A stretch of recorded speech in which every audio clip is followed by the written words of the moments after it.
I'll start the story as I always do with a small disclaimer. I'm making no assertion that this is any kind of UFO close encounter.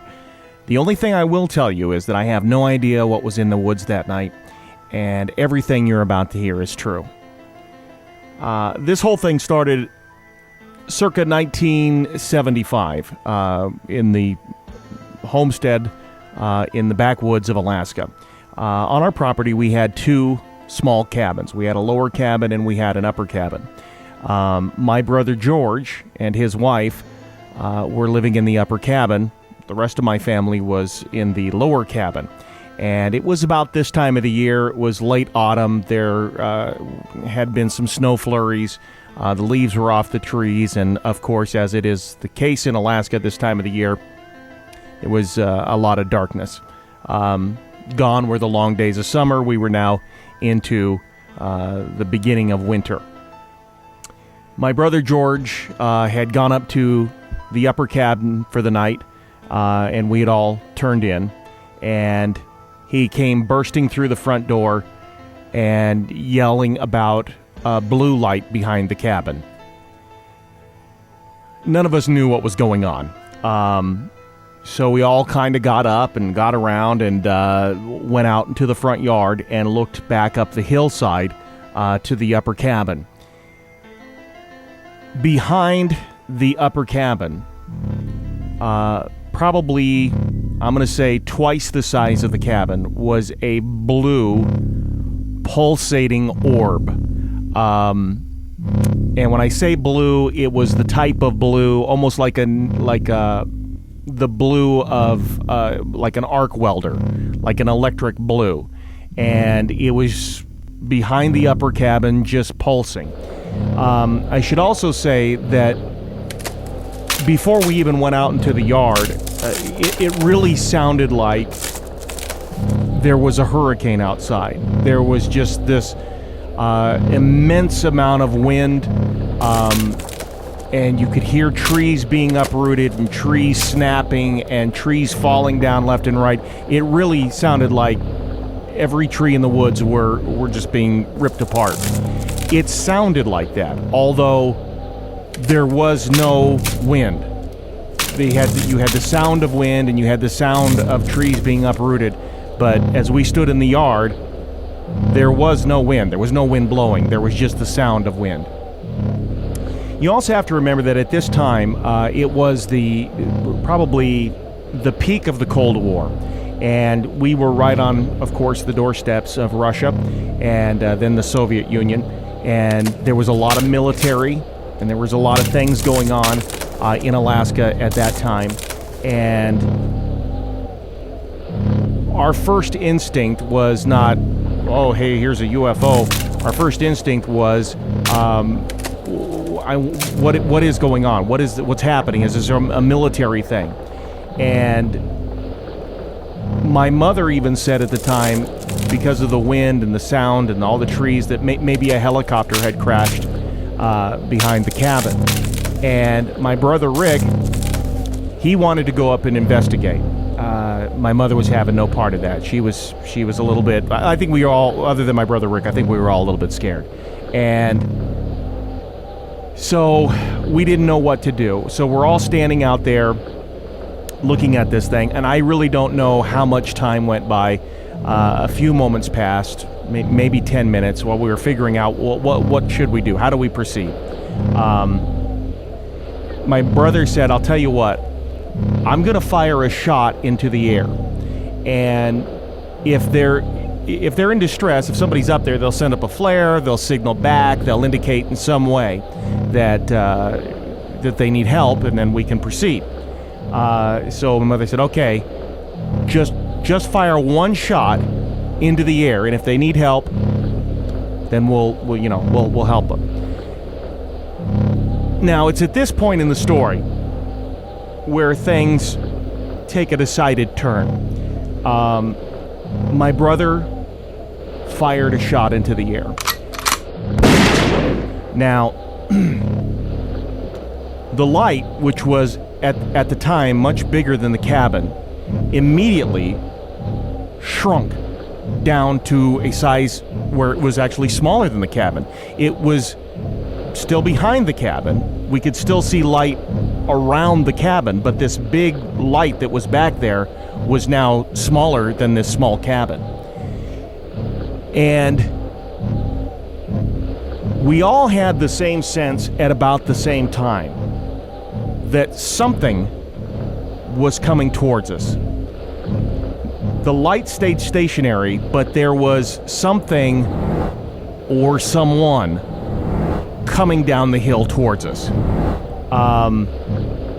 We didn't wait around. We ran into the cabin and we shut the door and, classic put a chair against the door kind of thing. And my brother Rick had a rifle. My brother George grabbed a rifle. I grabbed a rifle.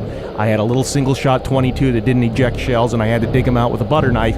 But I had my gun at the ready, and we were ready to deal with whatever was going to hit that door.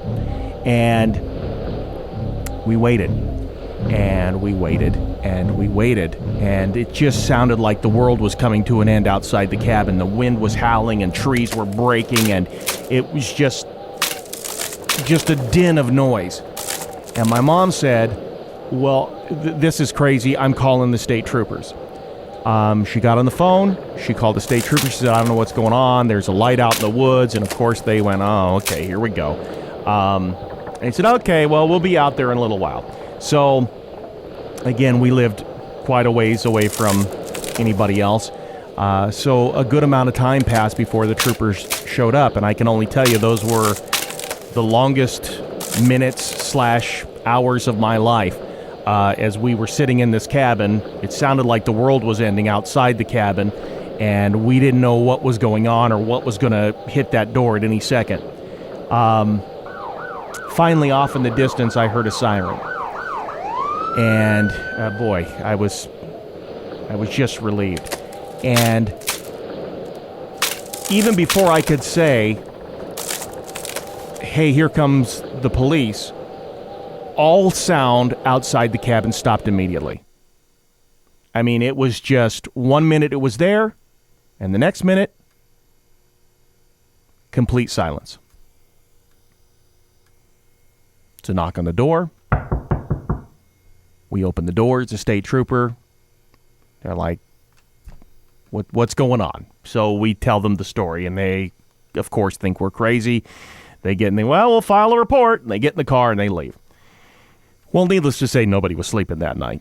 And so we stayed up the next night, or we stayed up that night. The next day, everybody went, their separate ways, and we sat there all night long trying to figure out what just happened. What just took place?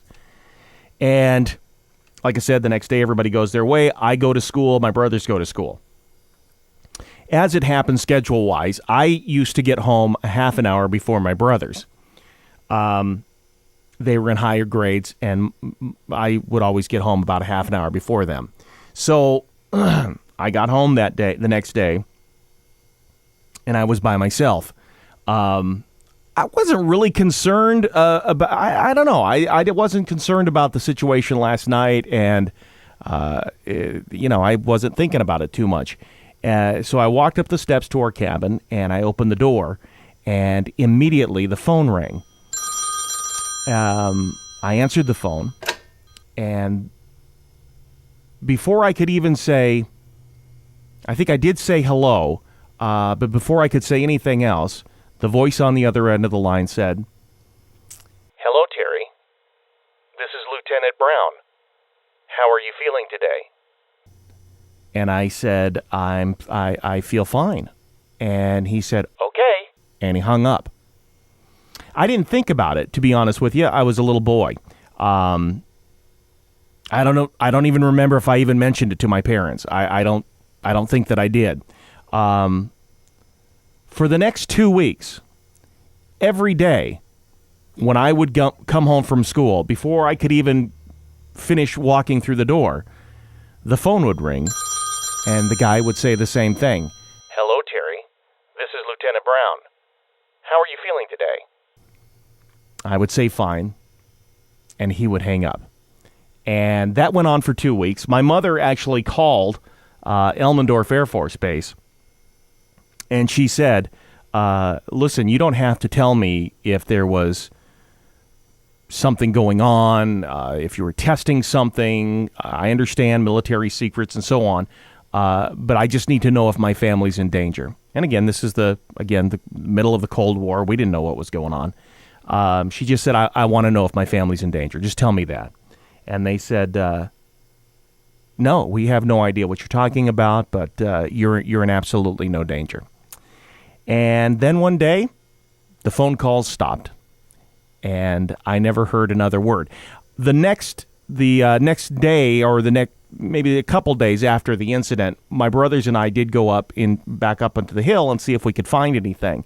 There were no trees uprooted. There were no trees knocked over, other than maybe a couple here and there that could have been just, basic winter storm stuff. But based on what I heard that night, you would think maybe 100 acres of trees had been ripped up.